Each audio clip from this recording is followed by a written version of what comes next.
We're not your average people. We know these guys mean business. We're all across the United States. We're the only organization in the world right now that does what we do.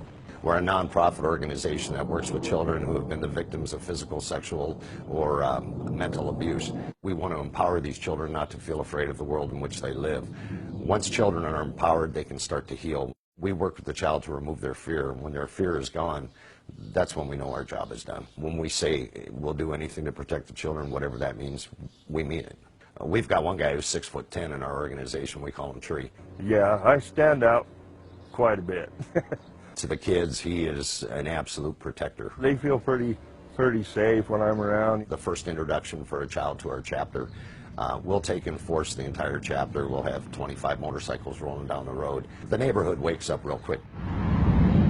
We pull up, and it's like amazing. The kids are you know, they're shy. They don't know what to think. I see all these crazy biker guys show up, you know, pretty scary looking, ugly people. But after a few minutes, they really start to open up to us, and we develop that initial friendship. Hi, I'm Tree. Hi, Tree. How are you?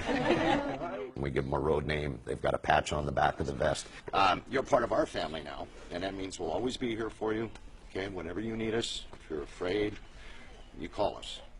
And then we assign 2 members to those children that will follow up on a weekly basis. Now you got a bunch of brothers. Yeah. You know, some of us are prettier than others. In court, we had one of our kids, the judge asked, are you afraid? And she looked up at the judge and said, no. And the judge said, why not?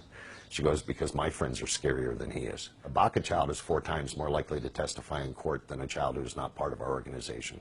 It is personal for me because I've been through abuse, in and out of foster homes, in and out of the system. Nobody believed me. Nobody seemed to care. It's a hell that I wouldn't wish upon anybody. Here in Arizona, the child deaths directly related to child abuse went up 20% in the last year. So the problem isn't getting any better. We need to wake up. The system needs to change, let's put it that way. To be able to stand up, you know, for a child and say, no, nobody's going to hurt you anymore. You can stand up and be proud of who you are. You're not at fault. We're not playing wild hogs here. And if someone who would hurt a child doesn't take us seriously, well, that would be a big mistake.